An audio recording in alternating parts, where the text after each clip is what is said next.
succeeding in the previous video mainly featuring Widowmakers. This video shows another group of dangerous, bad-handling cars, or cars which an unskilled driver could not drive safely under certain conditions. They may either be too unstable, or have so much power that only chosen people are able to drive them.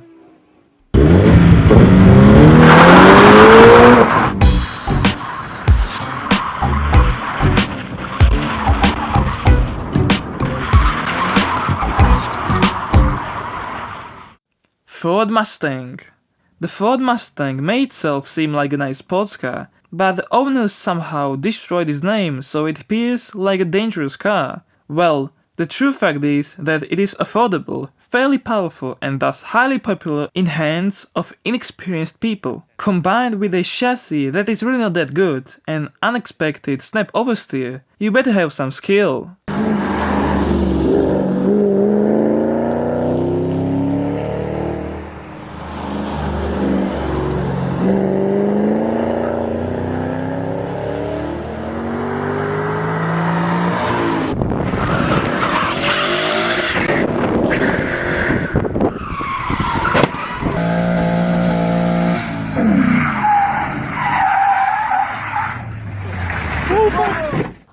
Mercedes-Benz AClass.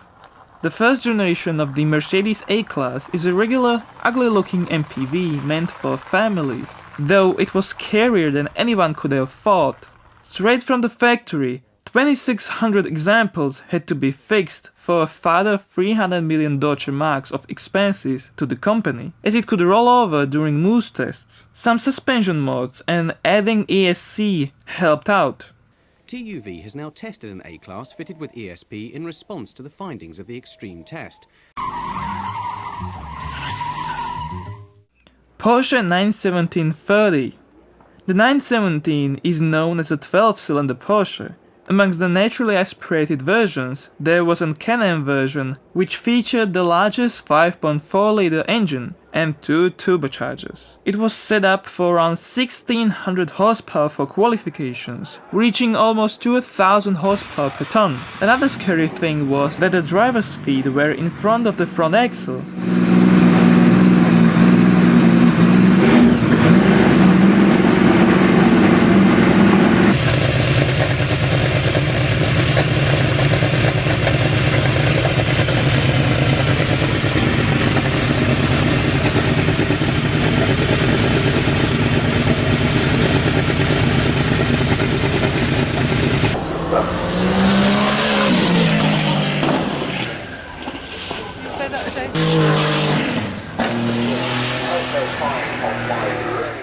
Chevrolet Corvair. The Chevy Corvair is a good slow-paced car. Why? Because it suffered the typical problems of a rear-engine car. The chassis had not been as fine-tuned as it needed to be, especially the swing axle suspension, which under specific circumstances could tug under, causing a dangerous camber angle. Chevrolet refused to upgrade it until the second generation came along.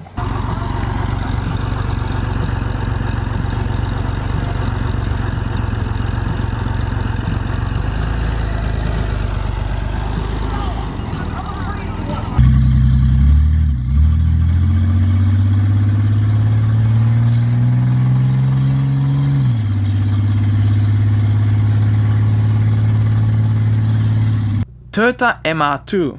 The SW20 MR2 is a good-looking sports car that attracts petrolheads looking for an affordable fun-driving machine. The SW20 was sold until 1999, however the stability issues lasted the first 4 years of production. Before some suspension upgrades, it was prone to snap oversteer, enhanced by all that weight behind the driver.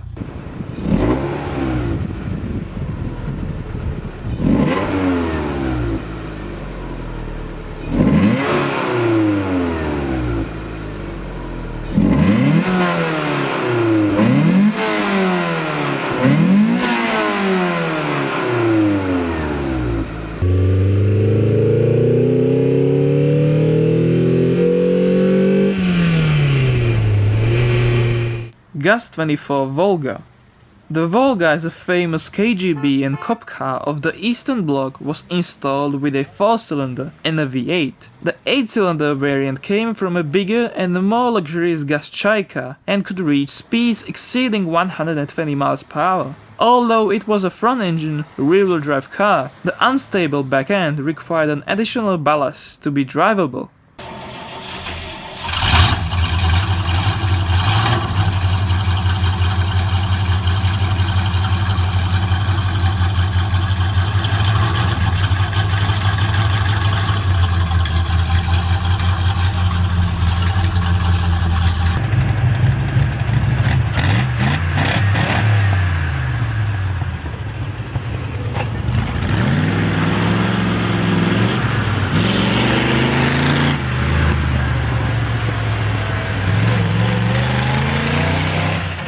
Toyota TS010. The Toyota TS010 was developed as a successor to the twin-turbocharged Group C race car. With a newly developed V10 engine, the TS010 was a very fast car.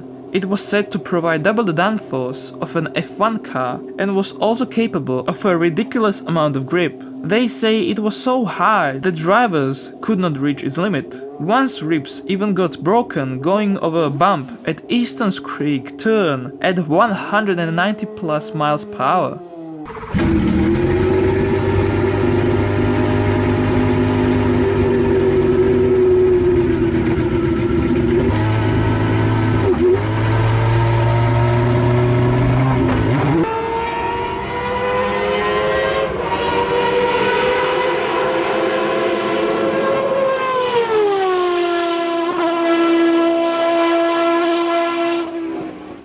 Tatra 77 and 87.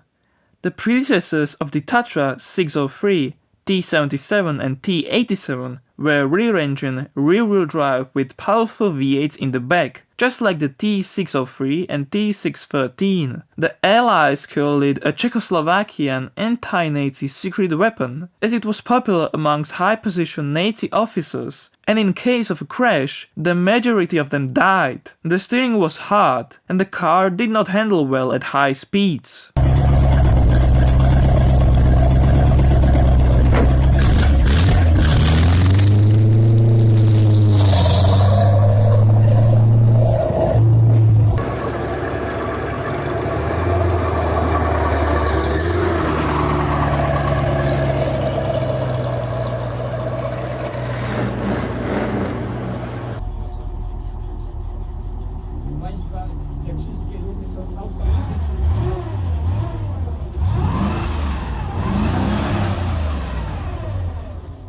TVR Cerbera Speed 12. Only one example of the Cerbera Speed 12 exists, so nobody should be worried that one would get killed in it. Peter Wheeler, as the then owner of TVR, got scared and decided not to make this a production car. It was lightweight, it broke the dyno, the V12 made incredible noise, and the car was just too brutal to be a street car.